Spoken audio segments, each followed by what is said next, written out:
Order has everybody your transmitting in today I'll be in this battle what is it? Optimus Prime versus Gundam. I have seen hot of this. Optimus Prime won even without the Matrix. So I think that Optimus Prime will win. So if all that being said, let's get to watching.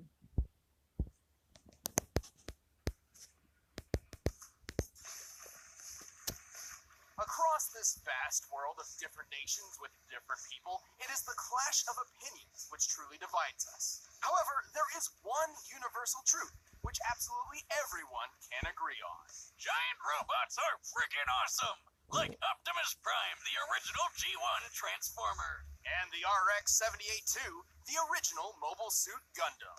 These aren't just any robots, they're the old school classics, the first of their kind, and we're in for a robo battle of East versus West. Well, Optimus was originally a Japanese toy. He's Wiz and I'm Boomstick. And it's our job to analyze their weapons, armor, and skills to find out who would win a death battle.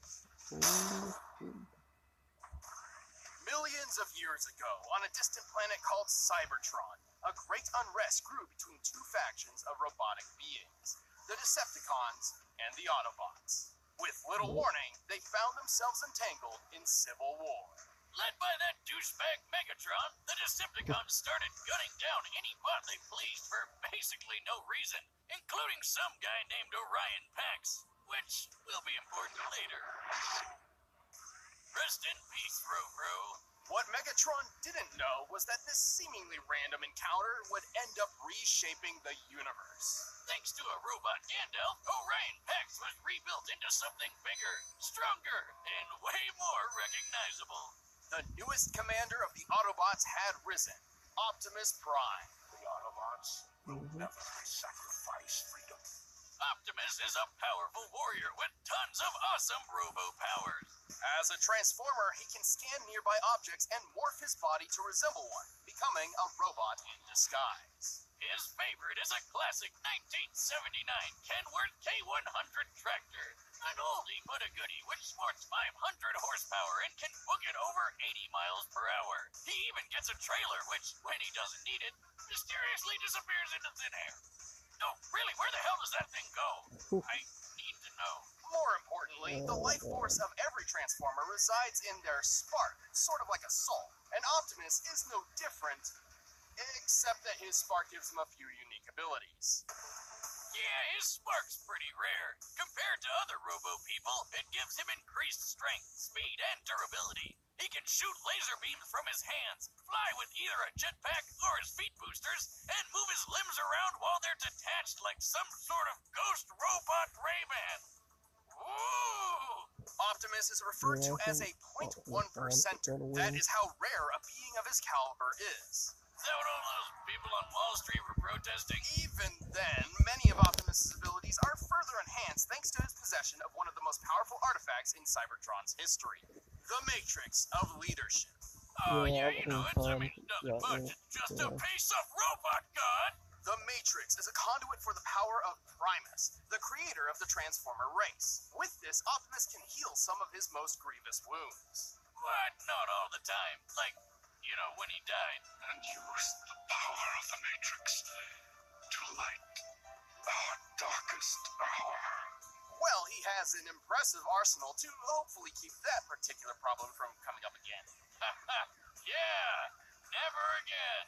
Regardless, he wields the Ion Blaster, a giant death cannon which Prime one-hands like a boss. This big old rifle fires bolts of energy strong enough to take down most Decepticons, and can even be fired into space from ground level. Even better, it never seems to run out of ammo.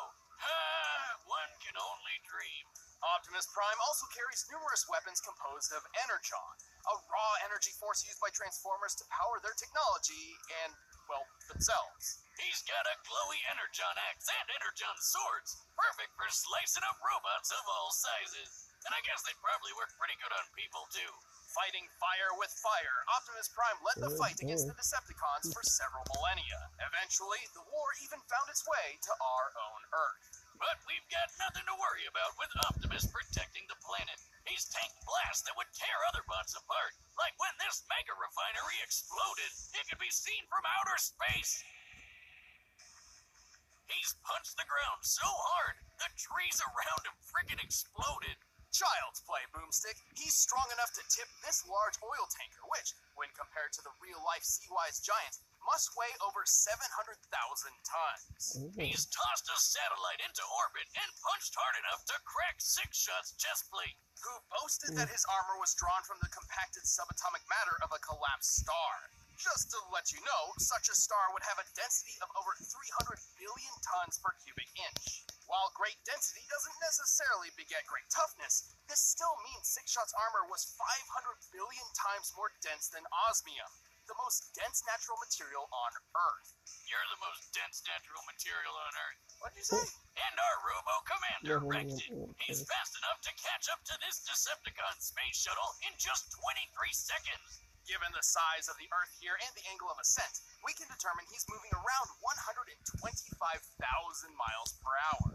He's also a talented leader, capable of commanding 1,000 battles at the same time via the Omniglobe. Like Skynet, but in a giant disco ball. He's used that crazy strength of his to punch through Megatron, who once tanked an explosion big enough to knock Cybertron out of orbit. And thanks to the weird robo-magic of the Matrix, he's even defeated Unicorn. Unicron. Who's basically a giant robot Satan who eats planets. This guy is unstoppable. Not necessarily. Optimus is certainly powerful, but after all is said and done, he has one major weakness. To violate that law would destroy our honor.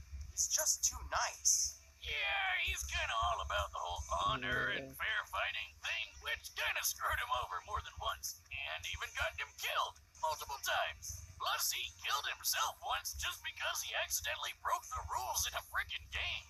Yeah. But when his back is to the wall and all hell's breaking loose, he'll fight to the end, riding the eye of the storm. One shall stand, one shall fall.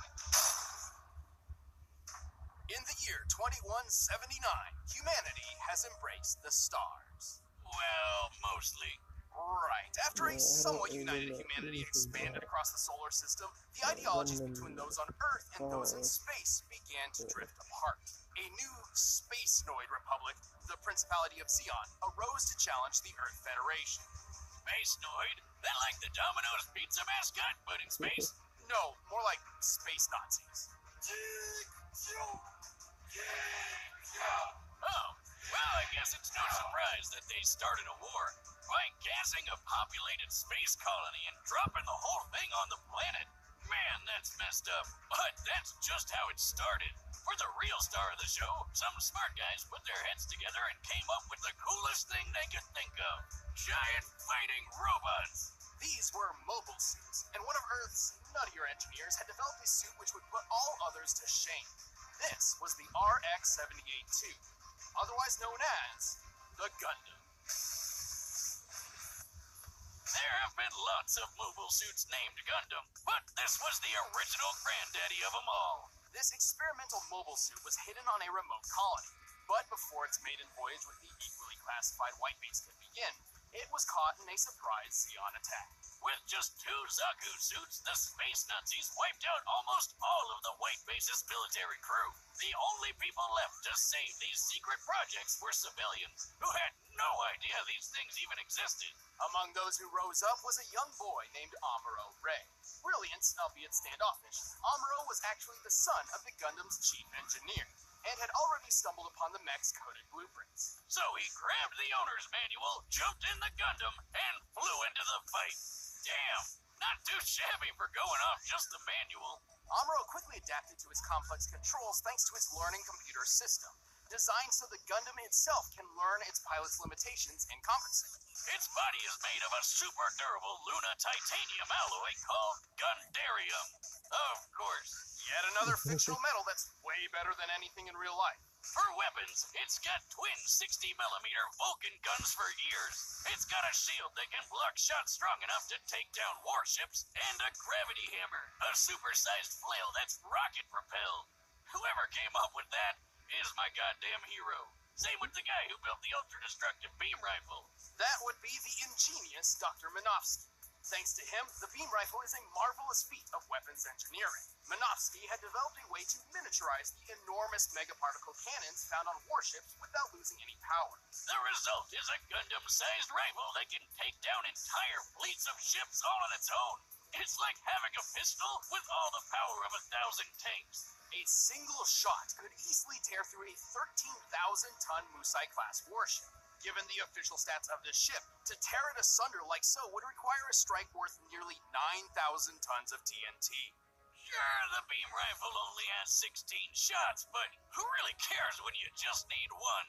Last but not least, the Gundam carries 2 retractable beam sabers. Because you can't have space battles without royalty-free lightsabers. But all these amazing weapons would be useless without an exceptional pilot.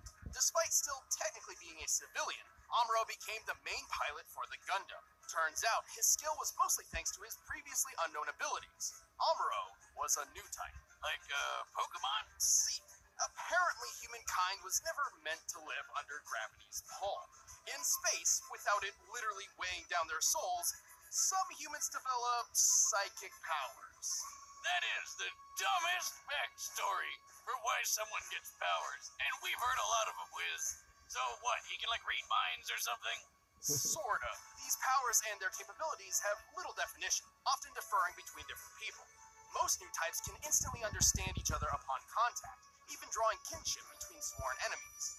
Amuro's abilities in particular grant him something akin to precognition. He can predict exactly what will happen on the battlefield and where his enemies will be, and can capitalize on it if he reacts fast enough. How could he possibly predict I'd attack from the other side? He shot down targets too fast for the eye to see, and navigated his friends through a collapsing fortress with no casualties. By the end of the war, his own reflexes were pushing the limits of the Gundam itself. A magnetic coating was added to the Gundam to compensate, reducing the suit's friction and increasing its speed by 27%. Over 14 years of military service, Amuro became a legendary pilot. He even learned how to use these super fast funnel guns with his psycho Wazoo powers. Speaking of speed, the Gundam is comparable to the red Zaku piloted by Amuro's rival Char, which is 3 times faster than the standard green model. During the first large-scale battle with mobile suits, a Zaku flew through the battlefield in 7 seconds. By comparing the 1,072-foot-long Magellan-class starships in the distance, we can tell the Zaku flew over 7 miles. This puts the standard Zaku's top speed just under Mach 5. When tripled to compare to Char, this means the Gundam can move at least 11,000 miles per hour, 15 times the speed of sound. Highballing it with Amuro's new type powers and magnetic coating, it's possible the Gundam can move as fast as Mach 25, though anything over that would put it dangerously close to re-entry speeds, which its chassis cannot survive on its own. The Gundam is strong enough to lift and throw this goofy mobile suit, and tough enough to power through a magnetic field that's 7,200 degrees Fahrenheit. It survived plenty of really big explosions, including a detonating asteroid and a nuclear blast which wrecked Amuro's home colony. I bet it could wipe out the space Nazis all on its own. It nearly did. Amuro and his Gundam were instrumental to the war effort. It doesn't matter how much the Gundam was burned. It would always stand up, dispel the fear, and fly.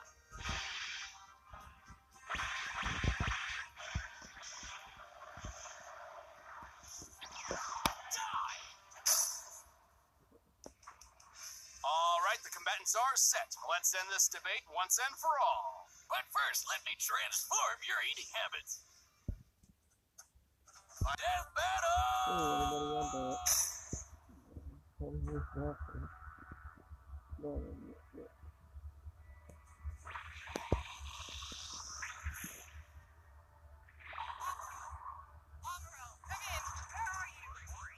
I'm checking something out, Sailor. Oh. It's more than meets the eye. Get your butt back to White Base. If there's trouble, we can't send backup. Let's roll.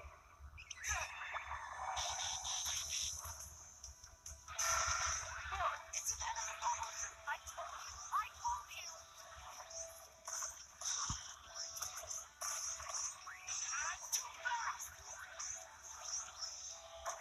Come on, Optimus.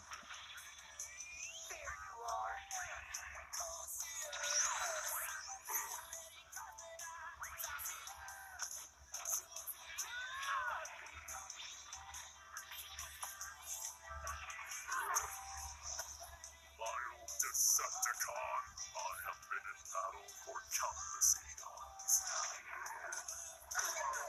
Oh, I see Optimus. That is beautiful.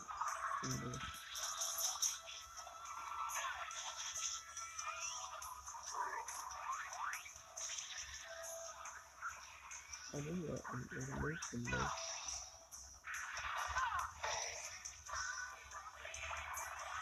Not today.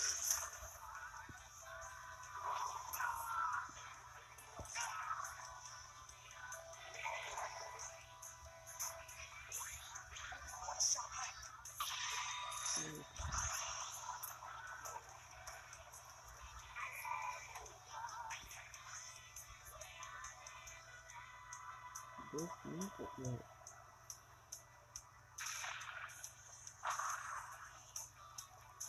I hate gravity.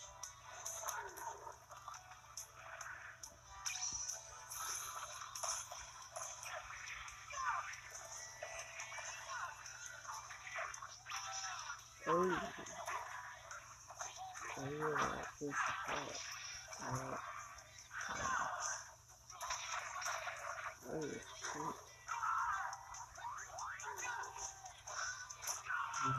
Yeah, yeah.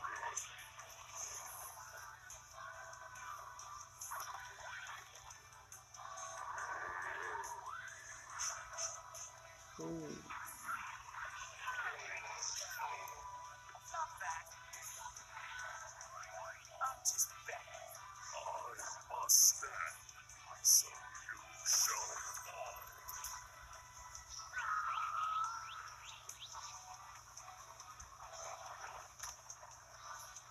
what?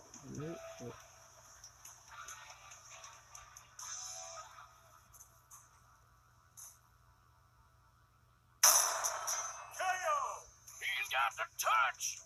He's got the power! The Gundam was an impressive machine, and Amuro was a skilled pilot, but Optimus's millions of years of battle experience completely overshadowed Amuro's 14. Also, we already know that Optimus was over 6 times faster and 9,000 times stronger. Holy hell! Who knew Optimus was so freaking buff?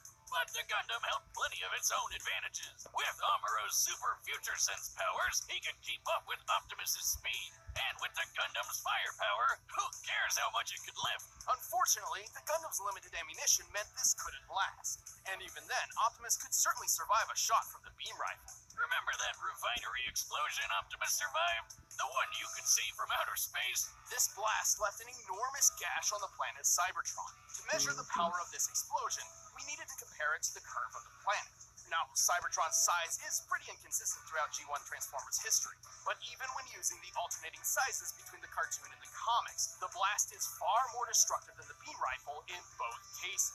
And Optimus just walked right out of that bitch. And this isn't some weird outlier just out of the comics either. In the cartoon, Megatron survived a blast that pushed Cybertron out of orbit. And he's pretty comparable to Optimus. To be fair, the Gundam boasted some impressive durability feats too. Like when Amuro accidentally blew up a Zaku's nuclear reactor right in his own face. Hey, give him a break. It was his first time. This explosion created a hole in the space colony which sucked out Amuro's father. Whoops. On the bright side, he's gonna save some money on Father's Day gifts, right? And with his heightened mind, we deduced the scope of the explosion. It's over 150,000 kilotons of TNT. That's 10,000 times more powerful than the bomb that dropped on Hiroshima, but still nowhere close to the refinery explosion Optimus survived. Also, the Gundam couldn't dodge Optimus' ion blaster forever. It was fast enough to strike targets in orbit from ground level. That puts its laser speed over 3 million miles per hour. Even when he knew it was coming, Amuro couldn't react quick enough to dodge or block anything that fast. And even then, Optimus's time in the Omni-Globe proves he can think way faster than Amuro. And just to blow your mind even more, in order to obliterate Unicron with the Matrix, the energy output must have equaled more than 40 Yoda tons of TNT. Like the Star Wars game. they say, size matters not, especially when Optimus has defeated opponents as big as Devastator. The Gundam was a powerful mobile suit with some astonishing firepower, but was ultimately outmatched by the Autobot's strength, speed, durability, and experience. I'd say Optimus was primed for this fight. The winner is Optimus Prime. Thanks for watching, guys. If you want to see the exclusive commentary in this episode, just click that little box over there. And if you want the battle music for yourself, click the link down below and you can get it off of iTunes. See you in the next one.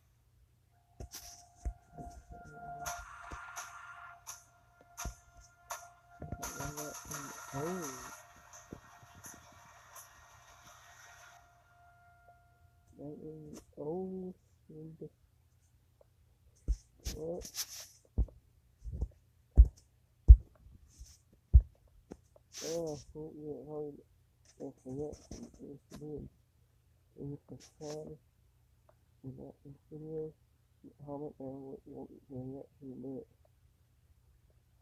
Anyway, peace out, and see you next time.